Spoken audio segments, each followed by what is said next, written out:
إن الحمد لله نحمده ونستعينه ونستغفره ونعوذ بالله من شرور أنفسنا ومن سيئات أعمالنا من يهده الله فلا مضل له ومن يضلل فلا هادي له وأشهد أن لا إله إلا الله وحده لا شريك له هو الأول والآخر والظاهر والباطن وهو بكل شيء عليم وأشهد أن حبيبنا ومولانا وسيدنا محمد عبد الله ورسوله أرسله تعالى بالهدى ودين الحق ليظهره على الدين كله ولو كره المشركون.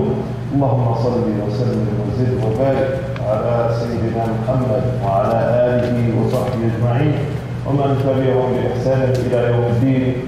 يا أيها الذين آمنوا اتقوا الله حق تقاته ولا تموتن إلا وأنتم مسلمون. أما بعد. Brothers and sisters, we start by praising Allah. We praise Allah in the morning, in the evening, at all times. We praise Allah in times of goodness, in times of difficulty, in times of distress, in times of ease. And we thank Allah subhanahu wa ta'ala for all of the blessings that He has bestowed upon us. And we ask Him to send His peace and blessings upon our beloved Prophet Muhammad sallallahu alayhi wa sallam. Dear brothers and sisters, Allah subhanahu wa ta'ala mentions the story of a people in Surah Al-Buruj. And Allah subhanahu wa ta'ala says, بعد أعوذ بالله من الشيطان الرجيم بسم الله الرحمن الرحيم والسماء ذات البروج واليوم الموعود وشاهد ومشهود قتل أصحاب الأخدود. Allah subhanahu wa ta'ala swears by some aspects of His creation, and then He mentions that the people of the ditch are a cursed people.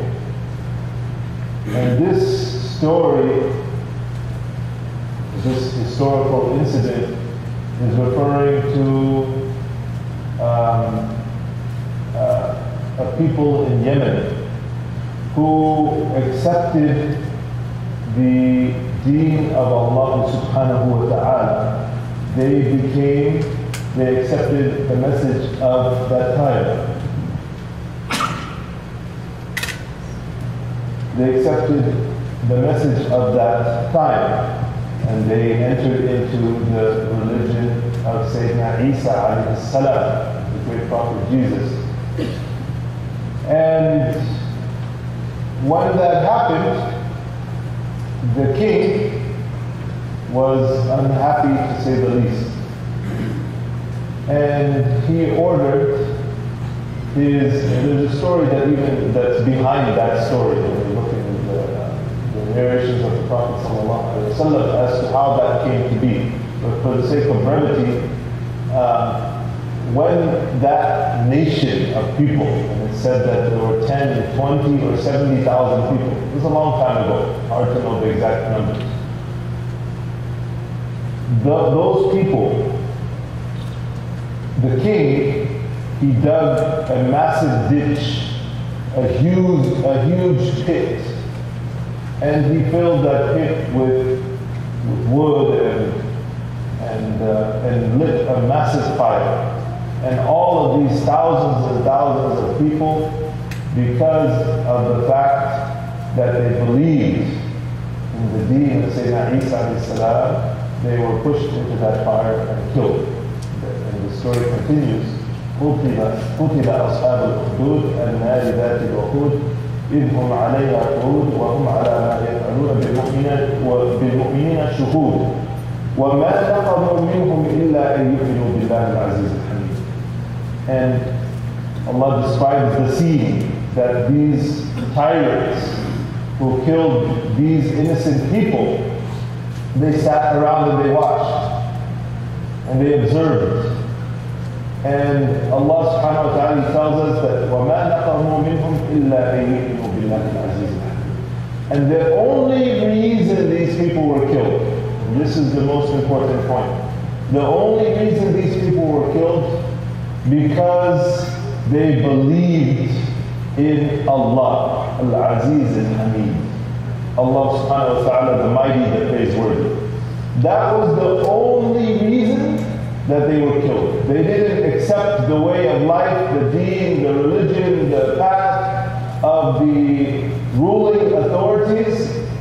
They chose the path of truth, the path of peace, the path of correct faith, and because of that, they were wiped off the face of this earth. This took place, Allah knows when, centuries and centuries and centuries ago.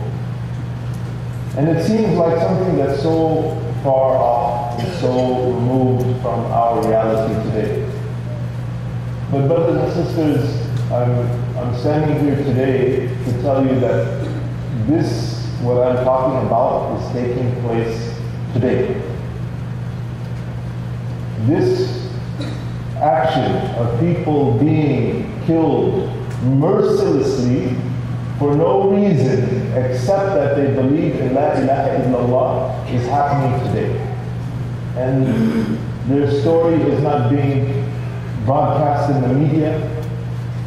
Nobody is talking about it. So it's important that we talk about it. Because if we don't know about what's going on with our brothers and sisters in other parts of the world, what good are we? Allah, what good are we? What has become of our ummah if we don't even know what's taking place in our ummah? And dear brothers and sisters, I'm talking about the Rohingya people of Burma. And by the way, some khutbahs will inspire you and motivate you and give you hope and give you knowledge and teach and you'll learn. And so this khutbah is a report of what's going on in Burma. And it will do nothing but depress you. And I'm sorry to say, it will do nothing but depress you. But it's important that we know what's going on. That's the least we can do. And I'm being honest with you in terms of what I'm going to share with you. But if we're not seeing it on the media, we're not hearing about it, unfortunately we know what's going on with Syria. And we know what's going on in other parts of the world. It's there, it's broadcast, and there's horrendous actions taking place in many parts of the world. But this story is not being told, except very little. It's about the Rohingya people in the country that's formerly known as Burma. Now it's called Myanmar. It's a country that's in Southeast Asia, between India and China, in that region. And the reason I'm talking about this today is because very recently, in the last 2 weeks, the atrocities that are being committed by the government have increased. And once again, the flames are being fueled, and Muslims are being killed for no other reason except the fact that they are Muslim. I've done nothing wrong. I've not harmed anybody. There's no terrorism and this kind of stuff taking place where people are taking a revenge as a result. And even when that's done and it's taken on innocent Muslims as a whole, just because a few groups of people, that's wrong. But even that's not taking place. So the Rohingya Muslims, they're a group of about 1.3 Muslims in the country of Burma. And they have been assaulted by government forces, by the military. And I'm going to give you a lot of details because, like I said, it's important that we know their story. And I'll take you from history and I'll take you until today. The Rohingya Muslims, they trace their lineage back to the 7th or 8th century after Sayyidina Isa alayhi salam, about almost 12, 13, 1400 years ago. Not that they became Muslim, but that's their homeland. It's not like they made hijrah from somewhere else. No, they've been there for more than 1,000 years, living in the same place. In 1784, about a couple more than 200 years ago, a Buddhist king by the name of Bodai Kaya, he feared that Islam would continue to spread in that religion. So he started persecuting Muslims, only because they believed in La ilaha illallah. From then on, to persecute Muslims, and particularly the ultra-nationalist Buddhists, with the support of the priests and others. I'm not saying it's across all of them, and that's definitely not part of their teaching, but this is the persecution that they're bringing upon Muslims. More recently, in 1982, the citizenship of all Rohingya Muslims was stripped away from them, taken away. They've lived in that place for more than 1,000 years, and all of a sudden they tell those people, you are no longer citizens of this land. You are no longer citizens of. Imagine today in the environment we live in, they say to us, because you are Muslims living in this land, this is a land where we don't accept, we don't want Muslims. Give me your passport. Give me your social security card. Give me everything you have. You have no place here. That's what's taking place. This law in 1982 deprived them of all of their fundamental rights. They became a people without a state, refugees in their own country. And as a result of this law, their right to study, their right to work, their right to travel and marry even, and practice their religion, to access health services, all gone. They have no official status. And they're not allowed to access any of that except what they can get from their own resources in the community. They couldn't vote. They can't vote up until now. And they're not allowed to enter into certain professions, medicine and law and running for political office, etc. Many Rohingya Muslims, they started to leave. But what happened in 2012, about 5 years ago, and this is the last time we heard about all of this news, is when the government, military forces, along with the aid of the Buddhist institutions, they started to actually burn and pillage the places where Muslims live. They're very poor people, they live in villages, they live in small townships, and they started to actually drive them out of their homes. And they actually started killing thousands and thousands of Muslims. As a result, many started to leave, many started to live in the jungle, they can't even be seen. Some of them died trying to cross the sea, trying to get to other places. Now, Rohingya Muslims, they live in different parts as refugees in neighboring countries. The United Nations report came and said that what's happening there are crimes against humanity.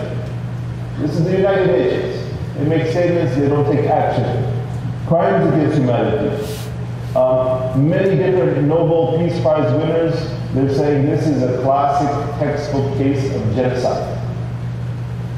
And we know what happens when you see genocide taking place in certain parts of the world.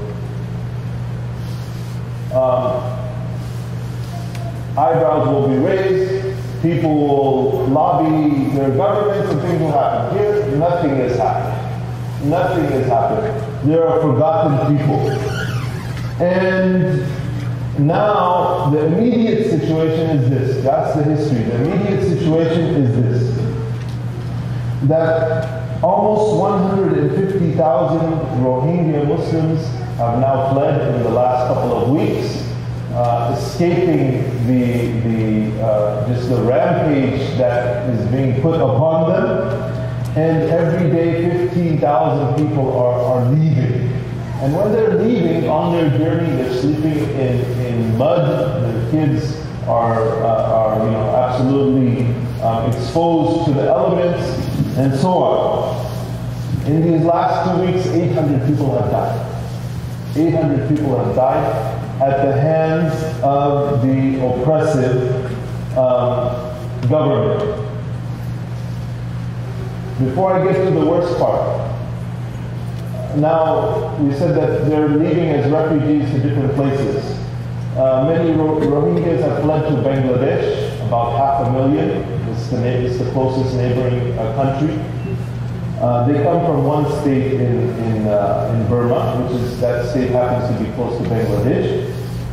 And actually, the government refuses to call them Rohingya. They call them Bengali because the connotation, Bengali is not a bad word, but they use it as one to denote that these people don't belong to us. They come from somewhere else. They don't belong here. And they went as refugees to many other neighboring countries. More than 100,000 Rohingya Muslims live in refugee camps inside of their own country, and the authorities don't allow them to leave.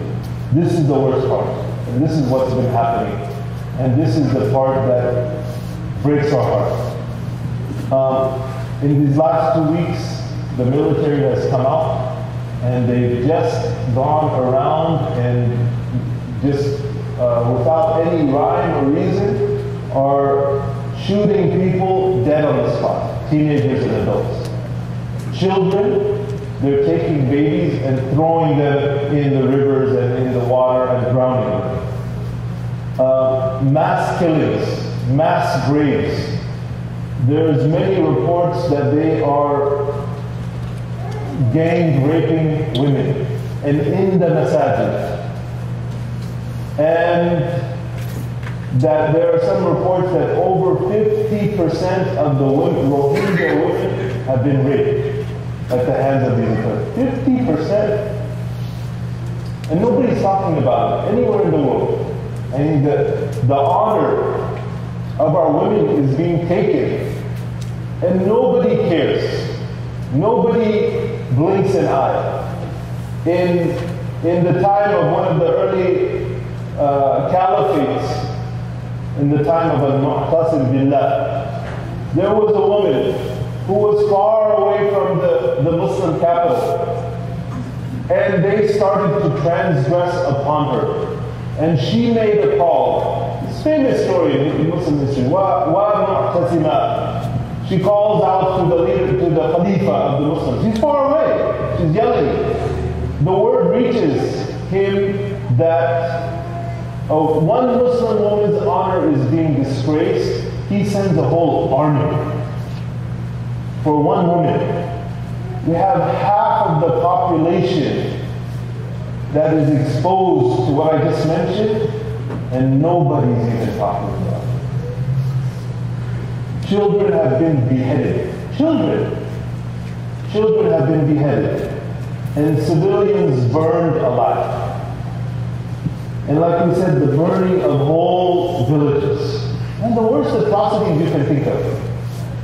The worst things imaginable are taking place in this land. Nobody's talking about it. What's taking place in the Muslim world? What is Muslim leadership doing about it? Muslim so-called leadership. Muslim majority countries. First of all, no Muslim country is willing to accept these refugees. Nobody's asking you to send armies, but they don't even want to take the refugees. Give people who don't have a place and who are being exposed to these horrible crimes of humanity, they don't want to give them anything.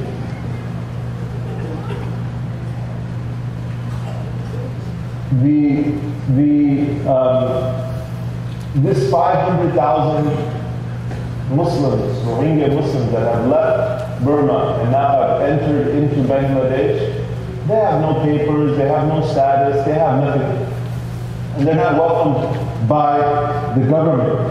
They're living in makeshift camps in the worst possible conditions. When you look at the pictures, and brothers and sisters, please just go online, look at the pictures. You're not seeing this on the news, so at least look and investigate for yourself. You see the pictures of these men, they're all like bones, right? They're all skinny like bones. Because they don't have nourishment, they don't have basic necessities. Bangladesh, the country, the government, considers most of these people who have crossed into their borders that they illegally infiltrated their country. What are these people supposed to do? They're being killed and they're running away. And then when they come into this new land, they say, you guys are illegal aliens. You infiltrated. Madness. These are Muslims. That's how they treat other Muslims. And some of the military, there's reports that the Bangladesh military is trying to forcefully keep these refugees from crossing into their border. Also, Also in Bangladesh, they made a plan to relocate tens of thousands of these refugees to some island that during the rainy season, it completely floods. It's uninhabitable. They say, okay, you want to come to our country, we'll take you and we'll put you in this place. Absolutely inhuman type of treatment. And on and on and on. That's how they're being treated in this one country in Bangladesh. In other countries, they're absolutely not welcome. In other countries, they're living as nobody. They have no rights. They say there's 200,000 Rohingya Muslims in Saudi Arabia. They have nothing. They have no jobs, no status, no anything. There's only one voice in the Muslim world we've seen in the little bit of news that does come out, that has spoken and has actually spoken up for the Rohingya Muslims, and that is the Turkish president, Mr. Erdogan. MashaAllah, this man is standing up for Muslims in many different ways and many different causes around the world. And he said, this is his words, those who close their eyes to this genocide perpetuated under the cover of democracy are its collaborators. In other words, somebody who is turning a blind eye and they're saying, well, this is allowed to happen, you're complicit in the crime. If you're not part of the solution, you're part of the problem. And he's even went to the extent to offer Bangladesh to give them financial assistance so that they can take more refugees, and they refused, the Bangladeshi said. But this is the one and only man who's actually trying to do something. Ask Allah subhanahu wa ta'ala for his help, for he is the only one that can help.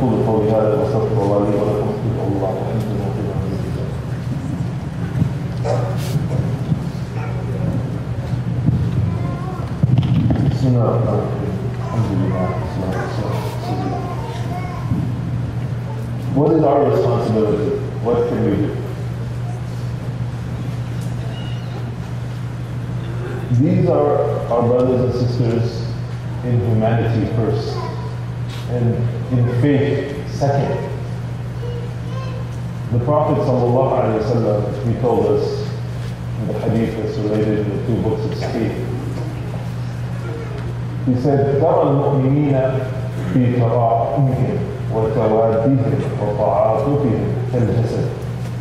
So that the believers, you look at the believers, in how they are merciful with one another, how they show love for one another, and how they have this mutual good feeling towards one another as one body.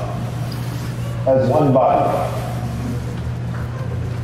إذا اشتكى عضو تداعى له سائر جسده بالسهر والحمى.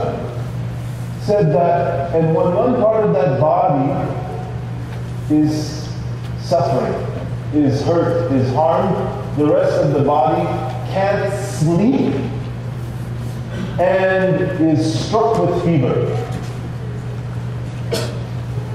The rest of the body cannot sleep and is struck with fever. Which means us. What I mentioned today, if we're not already aware of it, it should strike something inside of us. At the very least, we have compassion. That's the weakest of Iman. At least to have compassion, our heart goes out to them. We think about them, we pray for them. That's the very least. وَذَلِكَ أَضْعَفُ الْإِيمَانِ, as the Prophet says, just to at least think of them when some wrong is being committed, at least our heart goes out to them. It's the very least. And the reason I gave this khutbah today, because our hearts weren't even there because we don't even know about it, many of us. Right? So, and the Prophet said, look at his words. He says, the body is stricken with tiredness, it can't sleep, and with fever. We shouldn't be, our lives shouldn't just go by and we're happy with whatever Allah has blessed us with and we don't think about others. Whether it be the Rohingya Muslims or anyone else in the world, even our neighbors around us, the homeless people that we see around us, people that are suffering here and there and anywhere, right? That's not what that's not how we live. We don't turn a blind eye and we're not absolutely unconscious of what's going on in the world around us. Another thing that we can do is simply to share their story. Simply to share their story with others and let people know that this is going on because the media is not telling their story. Pray for them a lot. Pray for them in private. Pray for them with tears in your eyes. We want Allah subhanahu wa ta'ala to answer our prayers, and it has to be sincere. Right? It has to be real. It's not a ritual, it's not an action that we go through in words on our mouth without meaning from our heart. Pray for them from the depth of your heart. People are saying that money is not able to reach them because their aid groups are not even able to get there to assist them. So they especially need your prayers. And there are protests and things taking place. I understand there's a protest today. It may not be reachable for people today. It's at 2 o'clock in the federal building. But there will most likely be more coming. So keep your eyes. There's a website. It's a collaboration of different Muslim organizations who are telling the story of Rohingya Muslims. It's called burmamuslims.org. So look it up, burmamuslims.org, and learn more and be informed as well. And the last thing, brothers and sisters, I'll leave you with this, is that wallahi, I swear to all of you, my brothers and sisters, nothing that you face in life, no struggle, no trouble, no calamity, no distress, no problem in your life or my life can compare to anything these people are going through. And remember that. In your own trials and tribulations and struggles, know that there's people who are going through much worse. Doesn't mean your struggle is not real. Doesn't mean you don't need to work through it. But know that Allah subhanahu wa ta'ala, His assistance is always there. His assistance is always there.